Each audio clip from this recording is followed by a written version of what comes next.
அனைவருக்கும் வணக்கம். இன்று அக்டோபர் 23 என்னென்ன பங்கு சந்தையில் தகவல் சொல்லியிருக்காங்கிறத பார்த்தலாம். வழக்கமாக டிஸ்கிளைமர் தான் நம்ம சேனல் முழுக்க இன்ஃபர்மேஷன் ஷேரிங் சேனல். தமிழில் சொன்னால் ஒரு தகவல் பரிமாற்றம் சொல்கிறது எல்லாமே தகவல். அது இன்றைய தகவல். சில தகவல்கள் இருக்க வாய்ப்பு இருக்குது.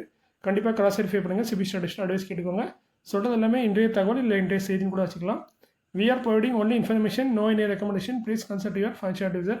We are providing daily news of stock market or daily information of share market. So வழக்கமாக டிஸ்கிளைமர் முடிஞ்சது. இன்றைக்கி வீடியோவில் பார்க்கக்கூடிய முதல் பங்கு வர்தமான் அக்ரிலிக்ஸ் லிமிடெட் 40 ரூபா கன் பேஸு 2 கோடி 50 லட்சம் ப்ராஃபிட் பண்ணியிருக்காங்க. ஈரோனியில் சேல்ஸ் 27%, நெட் ப்ராஃபிட் 60% வந்திருக்கு. ஸோ ஈரோனியில் அந்த வகையில் ஒரு சூப்பரான ரிசல்ட்டை போஸ்ட் பண்ணியிருக்காங்க Varthaman acrylics. Laurus lab limited கன் பேஸ் 936 194 கோடி ப்ராஃபிட். ஈரோனியில் சேல்ஸ் 35%, நெட் ப்ராஃபிட் 870% வந்திருக்கு. அதர் இன்கமாக வந்திருக்கு. ஆப்ரேட்டிங் மார்ஜின் இன்க்ரீஸ் ஆயிருக்கு. ஸோ இந்த ரெண்டு காரணத்தில் ஒரு எக்ஸலண்டான ரிசல்ட் ஈரோனியில். அதுமாதிரி டிவெண்ட் பார்த்திங்கன்னா என்ன தான் பெரிய டிவெண்ட் ரிசல்ட்டாக இருந்தாலும் டிவெண்ட் வழக்கம் போல் 80 பைசா தான் தராங்க. கரண்ட் பேஸ்க்கு இந்த டிவெண்டில் பார்த்திங்கன்னா ஒரு பேருக்கான டிவெண்ட் தான். ரெக்கார்ட் எக்ஸ்டேட் வந்து 31 அக்டோபர். சிக்ஸ்த் வந்து பார்த்திங்கன்னா ஃபார்மாசிட்டிக்கல். இதோட பேமெண்ட் பார்த்திங்கன்னா அக்டோபர் 12 அப்புறம் உங்கள் நவம்பர் 12 அப்புறம் உங்கள் அக்கௌண்ட்டுக்கு வந்துடும்.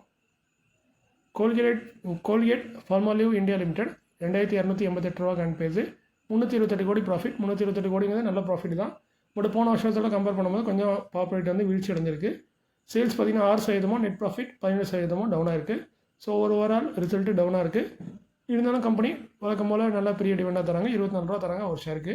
ஸோ இவனை பொறுத்த வரைக்கும் இது பெருசு. மற்றபடி 24 ரூபாங்கிறது 1% தான் டிவெண்ட் ஈல்டு. ரெக்கார்ட் எக்ஸிட் வந்து 3 நவம்பர். சிக்னா வந்து பர்சன் கேரில் இருக்காங்க. பேமெண்ட் பார்த்திங்கன்னா 19 நவம்பருக்கு உள்ளே உங்களுக்கு அதுக்கப்புறம் உங்களுக்கு அக்கௌண்ட்டுக்கு வந்துடும்னு சொல்லியிருக்காங்க. அடுத்து இந்துஸ்தான் யூனிலிவர் லிமிடெட் 2600 ரூபா கன் பேஸு 2694 கோடி ப்ராஃபிட் பண்ணியிருக்காங்க. ஈரோனியில் சேல்ஸ் 2%, நெட் ப்ராஃபிட் 4% வந்திருக்கு. ஸோ அளவுக்கு ஃப்ளாட்டான ரிசல்ட்டு இல்லை ஓகேவான ரிசல்ட்டாக போஸ்ட் பண்ணியிருக்காங்க. டிவெண்டாக 19 ரூபா தராங்க ஒரு ஷேருக்கு. டிவெண்டில் பார்த்திங்கன்னா 3% வருது.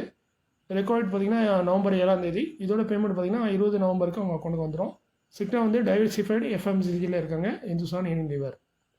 அடுத்து நம்ம பார்க்குறது upcoming board meeting may consider முழுக்க வாய்ப்பு இருக்கா சொல்கிறாங்க.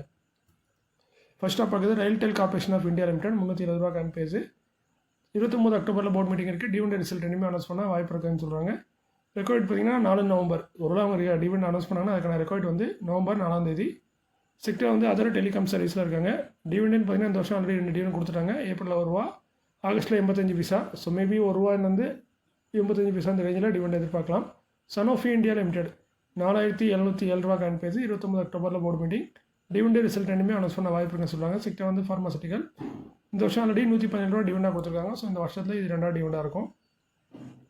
பாலகிருஷ்ணா இண்டஸ்ட்ரீஸ் லிமிடெட் 2347 ரூபா கரண்ட் பேஸு 31 அக்டோபரில் போர்டு மீட்டிங் இருக்குது. அந்த போர்டு மீட்டிங்கில் டிவெண்ட் ரிசல்ட் ரெண்டுமே அனௌன்ஸ் பண்ண வாய்ப்பு இருக்குன்னு சொல்லுவாங்க. சப்போஸ் நாங்கள் டிவெண்ட் அனௌன்ஸ் பண்ணோன்னா அதுக்கான ரெக்கார்ட் பார்த்திங்கன்னா 6 நவம்பர்னு சொல்கிறாங்க. சிக்டா வந்து டயர் அண்ட் ரப்பர் ப்ராடக்ட்டில் இருக்காங்க. ரெகுலராக 4 ரூபா கொடுக்கக்கூடிய ஒரு கம்பெனி. இந்த வருஷம் ஆல்ரெடி 3 தடவை 4 ரூபா கொடுத்துட்டாங்க.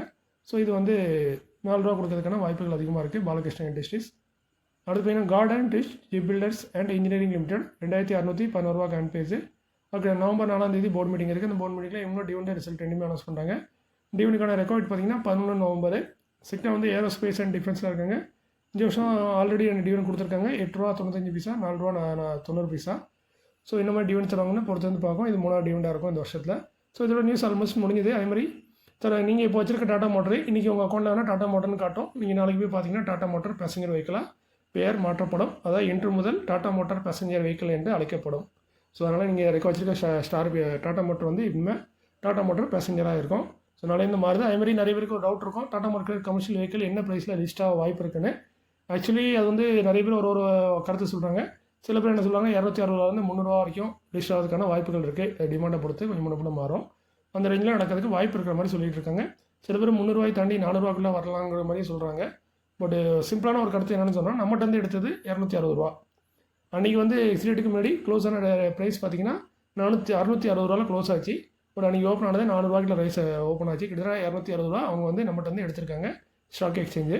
ஸோ மேபி 260 ரூபாய்க்கு மேலே அவங்களுக்கு எவ்வளோ லிஸ்ட் ஆகுதோ அந்தளவுக்கு உங்களுக்கு ப்ராஃபிட்டுங்கிற மாதிரி என்னோட கருத்து, என்னோட தனிப்பட்ட கருத்து தான். இது தவறாக கூட இருக்கலாம். பட் 260 ரூபா நம்மகிட்ட வந்து எடுத்திருக்காங்க. இதே நீங்கள் ஐடிசியில் பார்க்கும்போது நம்மகிட்ட இருந்து எடுத்த பணம் வந்து அதிகம். பட் அவங்க கொடுத்தது வந்து கம்மியாக தான் கொடுத்தாங்க. நம்மகிட்ட இருந்து ஒரு ஷேருக்கு மேலே 100 ரூபா 150 ரூபாய்னு எடுத்துகிட்டு அவங்க லிஸ்ட் ஆகும்போது ரொம்ப கம்மியாக தான் ஆச்சு. ஸோ ஐடிசி இப்போ ஹோட்டலில் பொறுத்த வரைக்கும் நம்மளுக்கு லாஸாக இருந்துச்சு அந்த டிமர்ஜரில். ஸோ இந்த இதெல்லாம் எப்படி நடக்க போகுதுன்னு தெரில. ஸோ டிமர்ஜர் மர்ஜர் எல்லாத்தையும் பார்த்திங்கன்னா பெருசாக ப்ராஃபிட்லாம் எதிர்பார்க்காங்க.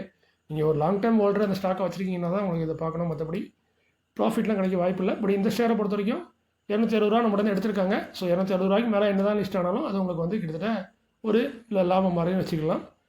அதே மாதிரி நாளைக்கு வந்து ஐடிசி ஹோட்டலோட ரிசல்ட் இருக்குது, எஸ்பிஐ லைஃப் இன்சூரன்ஸு, அதே மாதிரி இன்னும் 2 3 கம்பெனி, இது டாக்டர் ரெட்டியோட ரிசல்ட்டு இருக்குன்னு நினைக்கிறேன். ஸோ நாளைக்கு பார்க்கலாம் நாளைக்கு என்ன மாதிரி நியூஸ் இருக்குன்னு. அதே மாதிரி நேற்று வீடியோக்கு நிறைய பேர் கமெண்ட் பண்ணியிருந்தீங்க, ரொம்ப ரொம்ப நன்றி. உங்கள் கமெண்ட்டுக்கும் ரொம்ப நன்றி, உங்கள் லைக்ஸ்க்கும் ரொம்ப ரொம்ப நன்றி. ஸோ இதே மாதிரி ஆதரவாக எப்போ கொடுத்துட்டே இருங்க. உங்களுக்கு பயனுள்ளதாக இருந்தால் இருக்கிற வரைக்கும் எப்போ உங்களுக்கு இந்த சேனல் பயனுள்ளதாக நினைக்கிறீங்களோ அன்றைக்கே இந்த சேனலை விட்டு டிஸ்கஸ் பண்ண ஆரம்பிச்சிருங்க. சேனலையும் அப்படியே இது பண்ணிடலாம். பட் நீங்கள் சப்போர்ட் பண்ணுற வரைக்கும் இந்த சேனல் நடந்துகிட்ருக்கோம். ஸோ லைக் பண்ண அனைவருக்கும் திரும்ப ஒரு தடவை நன்றியை தெரிஞ்சுட்டேன். உங்கள் கமெண்ட்டுக்கும் ரொம்ப நன்றி. முடிஞ்ச அளவுக்கு நான் வந்து சின்ன நியூஸாக இருந்தாலும் போடுறதுக்கு முயற்சி பண்ணுறேன். அதே மாதிரி என்னென்னா போக போக நம்ம சேனலில் வந்து நியூஸ் குறையும். அது ஒன்று இருக்குது. நிறைய பேர் டெய்லி போடுங்கிறீங்க. டெய்லி நியூஸ் இருந்தால் தான் என்ன போட முடியும், நியூஸ் இல்லைனா என்ன ஒன்றும் போட முடியாது. ஸோ போக போக நியூஸ் குறைஞ்சிரும். இன்னும் அந்த 1 மாதம் இருக்கும். அதுக்கப்புறம் அடுத்த மாதம்லாம் பார்த்திங்கன்னா ஒரு 15ஆம் தேதி வரைக்கும் கொஞ்சம் நியூஸ் வரும். அதுக்கப்புறம் பார்த்திங்கன்னா ஒரு 1.5 மாதம் வந்து நமக்கு வந்து நியூஸே இருக்காது. லாஸ்ட் 1 மாதம்லாம் நியூஸே இருக்காது. டிசம்பர்லாம் நியூஸே பெருசாக வராது. ஸோ அப்படி எதுவும் வந்தால் நான் வீடியோ அப்டேட் பண்ணுறேன். மற்றபடி நம்ம சேனலில் வந்து ஒரு பருவகாலம் மாதிரி தான். கொஞ்சம் காலம் மழைக்காலம் இருக்கும், கொஞ்சம் காலம் பருவகாலம், கொஞ்சம் காலம் வறண்ட காலமாக இருக்கும். ஸோ இப்போதைக்கு மழை பெஞ்சிட்ருக்கு. ஸோ நியூஸ் வந்துட்டுருக்கு. மழை நின்றதுக்கப்புறம் நம்ம இது வறண்ட காலமாயிரும். அந்த மாதிரி டைமில் பெருசாக நியூஸ் வராது. அப்போ ஏதாவது ஒரு பொது கருத்தான ஏதாவது ஒரு கருத்து